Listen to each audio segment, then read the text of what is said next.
बहुत पहले लोगों की सोच थी कि सक्सेस के लिए केवल हाई आईक्यू वाले लोगों का होना ही काफ़ी है। अगर आप बेहद स्मार्ट हैं तो कंपनियां आपको ज़रूर जॉब पर रख लेंगी। हालांकि बहुत सारे स्टडी के रिजल्ट कंफ्यूजिंग निकले।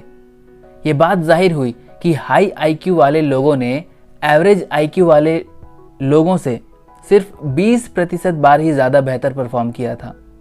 रिसर्च करने वाले इस बात पर बहुत हैरान हुए कि एवरेज आईक्यू वाले लोगों ने हाई आईक्यू वाले को 70% बार मात दी थी।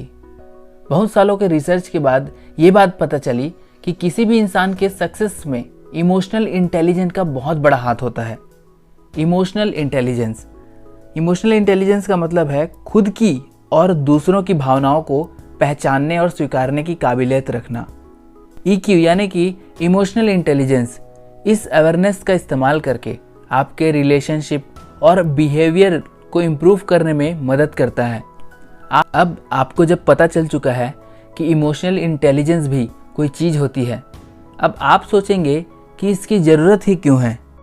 अगर आप जॉब करना चाहते हैं तो आपको अपने EQ पर काम करने की ज़रूरत पड़ेगी, और जब आपके रिलेशनशिप को संभालने की बात आती है तो उसमें भी EQ ज़रूरी है। कुछ ऑथर्स की स्टडी में पाया गया कि इमोशनल इंटेलिजेंस बहुत सारे इम्पॉर्टेंट स्किल्स का फाउंडेशन है। आप EQ को एक पेड़ मान सकते हैं जिसमें उसके पत्ते हैं communication, empathy, time management etcetera. Emotional intelligence इतना ज़रूरी है क्योंकि जब किसी आदमी के जॉब परफॉर्मेंस की बात आती है तो 58% बार सक्सेस इसके कारण ही मिलता है। आपका इमोशनल इंटेलिजेंस आपको बना भी सकता है और बिगाड़ भी सकता है। आप अगर सक्सेसफुल और संतुष्ट होना चाहते हैं तो सबसे पहले आपको अपने इमोशनल इंटेलिजेंस स्किल्स पर काम करना होगा। आगे के चैप्टर्स में हम EQ के 4 डायमेंशंस के बारे में डिस्कस करेंगे। द इमोशनल इंटेलिजेंस का पहला डायमेंशन है सेल्फ अवेयरनेस। जब आप सेल्फ अवेयर होते हैं तो आप यह समझ पाते हैं कि आप हर सिचुएशन में कैसे महसूस कर रहे हैं। अपने इमोशंस के बारे में सोचते हुए टाइम बिताने को ही सेल्फ अवेयरनेस पर काम करना कहते हैं। आपको किस बात पर गुस्सा आता है, आपको क्या चीज़ दुखी देती है, आपको ये समझने की ज़रूरत है कि क्यों कुछ बातें हमें रिएक्ट करने पर मजबूर करती है। अगर आप खुद को समझने के लिए कुछ टाइम निकालेंगे तो आप सरप्राइज होंगे कि आप कितना कुछ जान सकते हैं। आप एक केस इमेजिन कीजिए। मान लीजिए ऑफिस में आपका दिन बहुत ही खराब था क्योंकि आपके बॉस ने आपको एक डेडलाइन मिस करने का दोषी ठहराया था। आप अपने गुस्से को काबू करने की कोशिश करते हैं, अपने बॉस पर चिल्लाना चाहते हैं क्योंकि वो आपकी गलती नहीं थी बल्कि आपके साथ काम करने वाले की गलती थी। इससे पहले कि आप कुछ कह पाते बॉस ने आपको निकाल दिया, और जब तक आप घर पहुंचते हैं तब तक आपका मुंह गुस्से से लाल हो चुका होता है। फिर आप अपने बच्चों को कीचड़ में खेलते हुए देखते हैं, उस पर चिल्लाते हैं और कहते हैं कि खुद को ही गंदा कर रहा है। बच्चा रोता है क्योंकि वो आपके गुस्से को देखकर डरा हुआ है। एक आम दिन में आपको इस बात पर बिल्कुल गुस्सा नहीं आता। जैसे ही आपको इस बात का एहसास होता है, आप गिल्टी महसूस करने लगते हैं कि जब भी आपके ऑफिस में कोई बात बिगड़ती है आप अपने बच्चों पर गुस्सा निकाल देते हैं। अगर आपको इस सिचुएशन में सेल्फ अवेयरनेस की प्रैक्टिस करनी है तो ये चेक करना होगा कि आप जो कर रहे हैं वो सही है या नहीं। आपको ये पता है कि आपके बच्चे की इसमें कोई गलती नहीं थी। आप सेल्फ अवेयर होकर ही समझेंगे कि आपको इस सिचुएशन में सही में क्या करना चाहिए। अगर आपके पास सेल्फ अवेयरनेस है तो आप खुद पर हेल्दी तरीके से काम कर पाएंगे। आप अपने इमोशंस को समझने से डरेंगे नहीं, और आपको पता होगा कि ज़रूरत पड़ने पर इनसे कैसे डील कर सकते हैं। इमोशंस को आप जहाँ तक रोक सकते हैं वहाँ तक वो रोके रहते हैं। अगर आपको हमेशा डर लगा रहता है पर आप इसका कारण नहीं जानते तो आप बहुत सारे अपॉर्चुनिटीज़ खो देंगे। ऐसा ही कुछ होता है जब गुस्सा आप पर हावी हो जाता है। अगर आपको अपनी फीलिंग्स के बुरे हिस्सों के बारे में पता होगा तभी तो आप उसके बारे में कुछ कर पाएंगे और अपना फुल पोटेंशियल पा सकेंगे। इस बुक के ऑथर ने दूसरे रिसर्च करने वालों के साथ मिलकर एक इमोशनल इंटेलिजेंस अप्राइजल टेस्ट बनाया। आपको अपने EQ को बेहतर जानने में मदद करता है और उन एरियाज पर स्कोर देता है जिसमें आप अच्छे हैं और उनमें भी जिसमें आपको काम करने की ज़रूरत है। डेव एक रीजनल सर्विस मैनेजर हैं और इमोशनल इंटेलिजेंस अप्रेजल टेस्ट में उनका स्कोर 95 आया। इसका मतलब है कि वो अपने EQ के टच में हैं।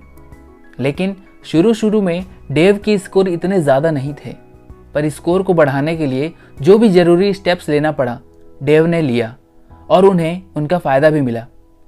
जैसे जैसे डेव ने इम्प्रूवमेंट दिखाई वैसे वैसे उनके ऑफिस में काम करने वालों ने उनमें फ़र्क देखा। उनके साथ काम करने वालों ने कहा कि डेव पहले से ज़्यादा डिटरमिन्ड और हार्ड वर्किंग हो गए हैं। जब भी डेव की टीम में कोई बड़ी गड़बड़ी होती थी तो डेव को गुस्सा आ जाता था, फिर वो इसका सॉल्यूशन निकालने में लग जाते थे।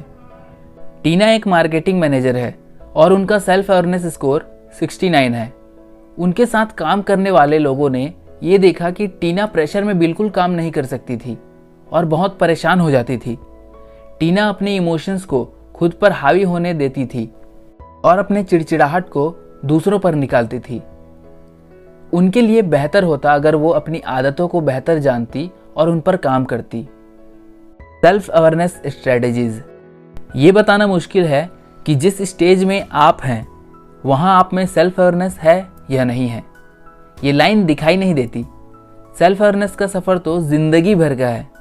ये खुद के अंदर झांक कर खुद पहचानने के बारे में है। जब आप अपने इमोशंस के टच में नहीं होते तो ये सारे इमोशंस अजीब तरीके से बाहर निकलते हैं। कई बार तो आपको ये हैरान भी कर देंगे, क्योंकि कभी कभी ये अचानक यूं ही बिना बताए निकल जाते हैं। आप हैरान हो जाते हैं जब एक छोटी सी ना भी आपको कई दिन तक परेशान कर देती है, या जब कोई ज़रा सा भी गड़बड़ी कर देता है तो आपको बहुत ज़्यादा गुस्सा आता है। यानी कि आपकी फीलिंग्स आपके किसी सिचुएशन से मेल नहीं खाती। इससे ये पता चलता है कि आपको इस बारे में कुछ करना ही होगा। जब भी सेल्फ अवेयरनेस की बात आती है आपको खुद के साथ ईमानदार होना होगा। जब आप खुद की ऐसी चीज़ों के बारे में ध्यान देना शुरू करते हैं जिनके बारे में आपको पहले नहीं पता था, तो समझ लीजिए कि आप सही रास्ते पर हैं। जैसे कि हो सकता है आपको ये महसूस हो कि आप अपना गुस्सा किसी दूसरे पर निकाल रहे हैं। दूसरे सिचुएशन में हो सकता है कि आपको ये एहसास हो कि आप चीज़ों को ज़रूरत से ज़्यादा बड़ा कर देते हैं। सेल्फ अवेयर होने में आपकी हेल्प के लिए ऑथर ने एक स्ट्रेटेजी के बारे में बताया है। ये स्ट्रेटेजी है ऑब्जर्व द रिपल इफेक्ट। पानी में गिरते एक पत्थर की तरह ही आपको इमोशंस दूसरों की लहर यानी कि रिपल पैदा करती है। एक मैनेजर जो अपने एक एम्प्लॉय पर बाकी सभी एम्प्लॉयज़ के सामने चिल्लाता है और उसका अपमान करता है तो एक रिपल पैदा होता है। ऐसे लगता है जिस एम्प्लॉय का इंसल्ट हुआ था सिर्फ वो इफेक्ट हुआ है, पर ऐसा नहीं है। वो सारे एम्प्लॉयज़ जो वहाँ मौजूद थे उन्हें भी ऐसा लगा कि उनको भी डांट पड़ी है। सारा दिन जब ये सोचते हुए गुजरते हैं कि पता नहीं कब बॉस के गुस्से का सामना करना पड़ जाए। आपको याद रखना चाहिए कि आपके इमोशंस न सिर्फ आपको बल्कि लोगों को भी इफ़ेक्ट करते हैं। अपने इमोशंस का दूसरे लोगों के ऊपर रिपल इफ़ेक्ट को ऑब्जर्व कीजिए। आपके इमोशन से जो लोग इफ़ेक्ट हुए हैं आप उन लोगों से भी पूछ सकते हैं कि आपको कैसा फील हुआ। जब आप अपने इमोशन से पड़ने वाले इफ़ेक्ट को समझने में सफल हो जाते हैं तो आपको पता चलेगा कि आप लोगों पर किस तरह की रिपल बनाना चाहते हैं। द इमोशनल इंटेलिजेंस का दूसरा डायमेंशन है सेल्फ मैनेजमेंट। सेल्फ मैनेजमेंट आपकी सेल्फ अवेयरनेस पर डिपेंड करती है। यह आपकी वो क्वालिटी है जो आपके इमोशंस के लिए आपकी अवेयरनेस को यूज़ करती है। जब भी आपके इमोशंस की बात होती है आप उसे बड़े ही फ्लेक्सिबल तरीके से यूज़ करते हैं। ये है अपनी आदत को ऐसे रास्ता दिखाना जिससे खुद पर और दूसरों पर अच्छा असर हो। आसान भाषा में कहें तो सेल्फ मैनेजमेंट ये जानना होता है हर चीज़ से जुड़े इमोशनल रिएक्शन को आप कैसे मैनेज कर सकते हैं। इमोशन आपके डिसीजन लेने की शक्ति को बिगाड़ सकता है, इसलिए इन परिस्थितियों से खुद को कैसे उबारें ये जानना एक बहुत बड़ा स्किल है। सेल्फ मैनेजमेंट ज़रूरतों को पूरा करने में देरी करने के बारे में भी है। जैसे कि हो सकता है कि अभी आपका मन अपने उस कलीग को गाली देने का कर रहा है जिसको आप पसंद नहीं करते।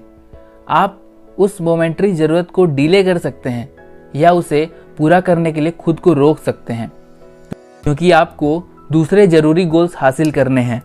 ऐसे सिचुएशन में आप उस कलीग पर गुस्सा नहीं करेंगे, क्योंकि आपके पास और भी ज़रूरी गोल्स हैं, जैसे कि किसी प्रोजेक्ट का काम पूरा करना। खुद को रोकना आसान नहीं है, इसीलिए सेल्फ मैनेजमेंट करने के आपके कमिटमेंट को बार बार परखा जाएगा। आपको सक्सेस तभी मिलेगी जब आप इन मोमेंट्री ज़रूरतों को अपने ऊपर हावी नहीं होने देंगे। EQ टेस्ट में एक हेल्थ केयर एडमिनिस्ट्रेटर लेन का सेल्फ मैनेजमेंट स्कोर 93 है। जो लोग लेन के साथ काम करते हैं उनका कहना है कि गर्मा गर्म बहस के बीच भी लेन शांत रहते हैं, अंडरस्टैंडिंग बनी रहती है। लेन तब भी बिल्कुल शांत रहती है जब बाकी सब लोगों के ऊपर उनके इमोशंस हावी होते हैं।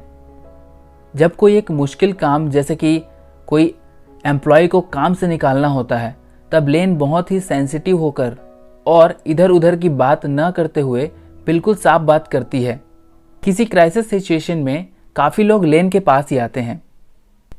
मई एक रीजनल सेल्स डायरेक्टर हैं जिनका सेल्फ मैनेजमेंट स्कोर 6 है। जब मई खराब मूड में होती है तो ऑफिस के सारे लोग उसके मूड से इफेक्ट होते हैं। उनसे नेगेटिविटी झलकती है क्योंकि वो एक लीडर हैं, इसलिए उनके कारण सबको स्ट्रेस होता है।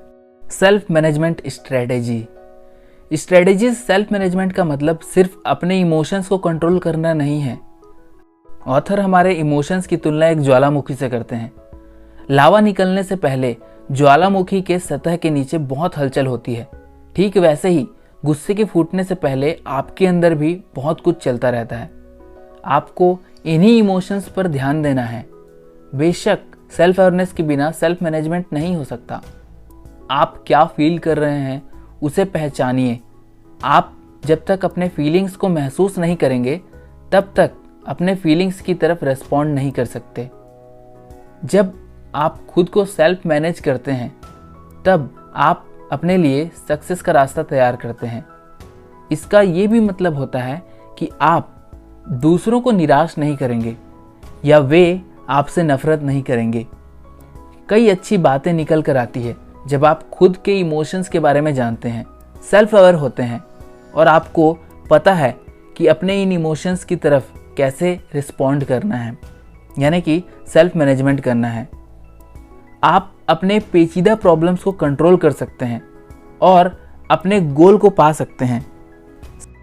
सेल्फ मैनेजमेंट से आप में फ्लेक्सिबिलिटी भी आती है। किसी भी बदलाव में सिचुएशन से आप ठीक रिएक्ट करेंगे, आपको गुस्सा नहीं आएगा। इससे आपको सही और प्रोडक्टिव डिसीजन लेने में मदद मिलती है।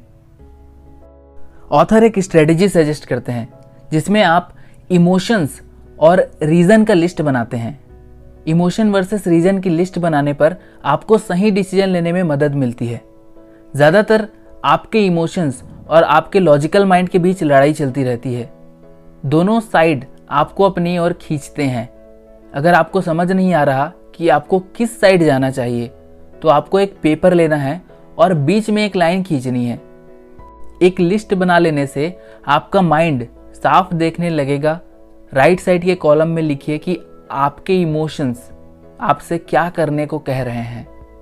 लेफ्ट कॉलम में ये लिखिए कि आपको रीज़न देने वाला माइंड क्या कह रहा है। इसके बाद खुद से एक सवाल पूछिए कि किस जगह आपका इमोशन अपने जजमेंट को घेर रहा है और कहाँ आपका लॉजिकल माइंड आपके इमोशन के सिग्नल को अनदेखा कर रहा है। आपने शायद ऐसे पल को एक्सपीरियंस किया होगा जब आपने अपने फीलिंग्स को अपने रास्ते में आने दिया होगा, पर हमेशा लॉजिकल रहना भी ठीक नहीं है। इससे आप एक रोबोट की तरह फील और एक्ट करेंगे। अगली बार जब आपको समझ ना आए कि आपको किस डायरेक्शन में जाना चाहिए तो आपको इस लिस्ट की मदद लेनी चाहिए।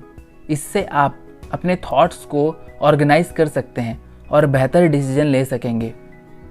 द इमोशनल इंटेलिजेंस का तीसरा डायमेंशन है सोशल अवेयरनेस। ये सेल्फ अवेयरनेस की ही तरह है, पर इस बार ये दूसरे लोगों के बारे में है।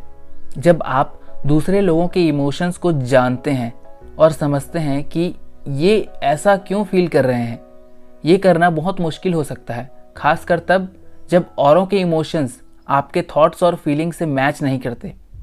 अगर आप दूसरों के फीलिंग्स के बारे में सोचते हैं तो ये आपको फोकस करने में मदद करता है। इससे आपको उस इंफॉर्मेशन को इकट्ठा करने की भी मदद मिलती है जिन पर आपकी नज़र पहले नहीं जाती थी।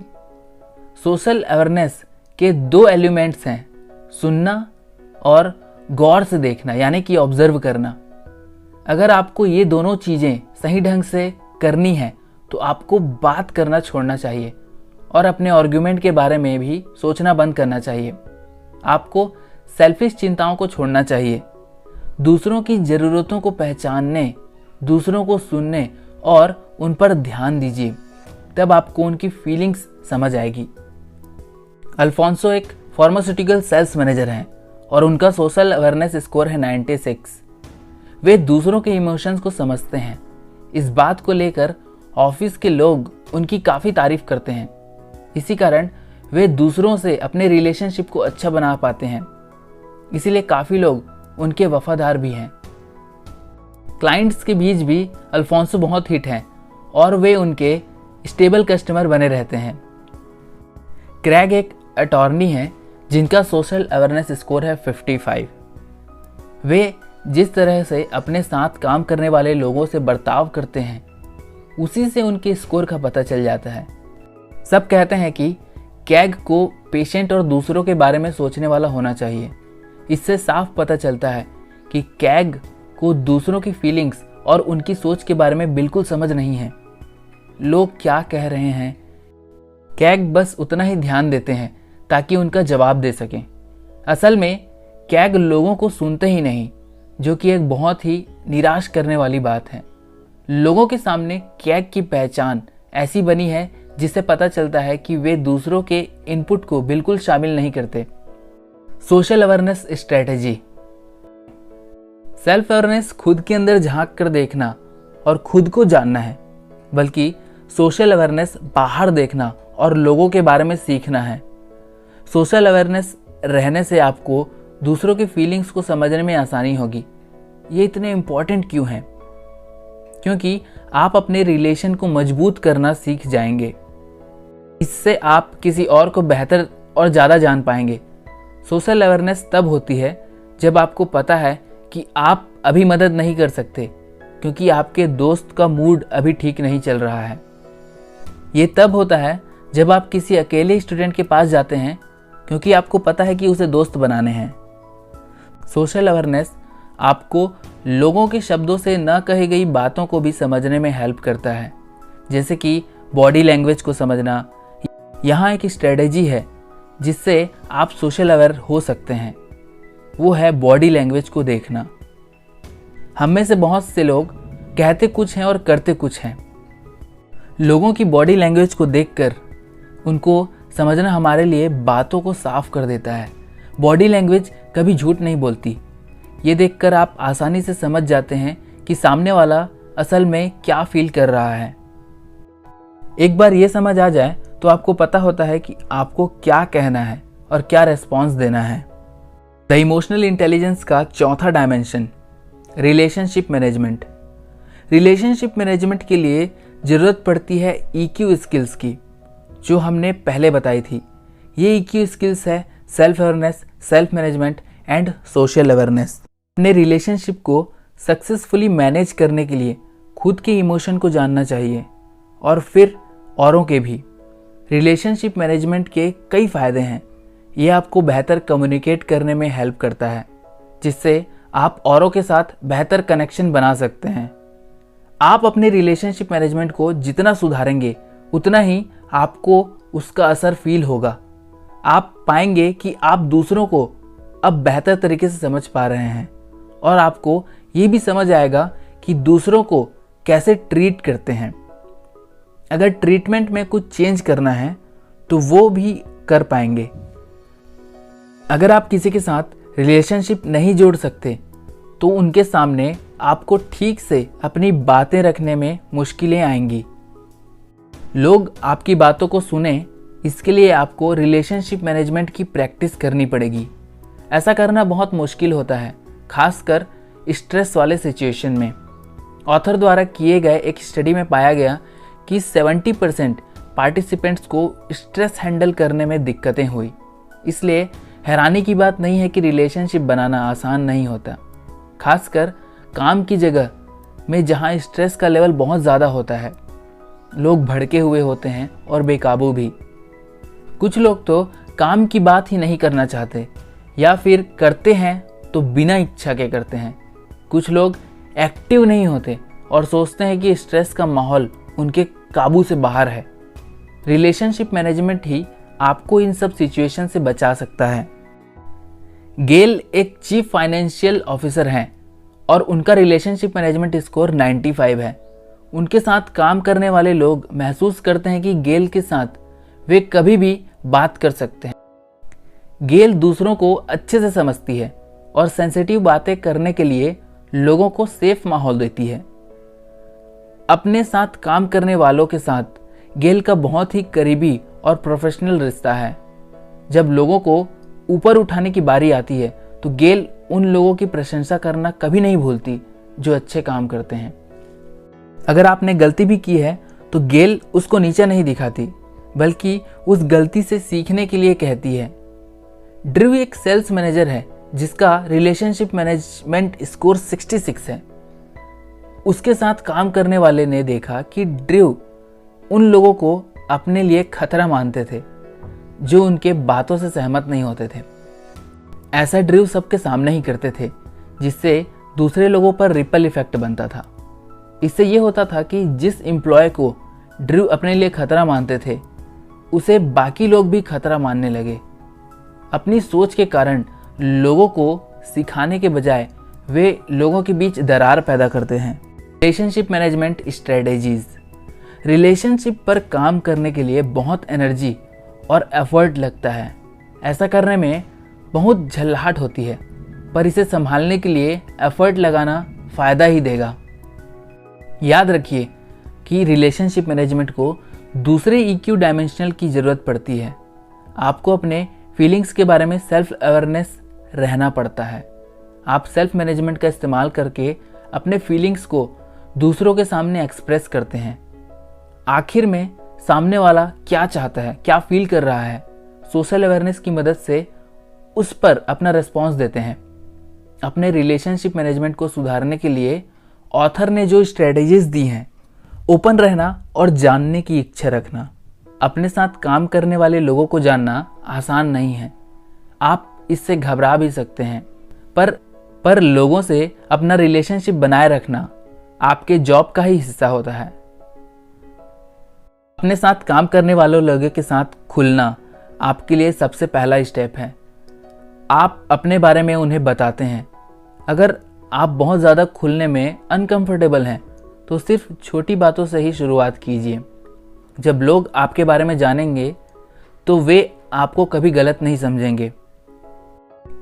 एग्जाम्पल के लिए, आपके प्रेजेंटेशन के दौरान कोई लेट पहुंचता है तो आपके चेहरे पर गुस्सा साफ दिखेगा और लोगों को लगेगा कि आप घबराए हुए और स्ट्रिक्ट हैं।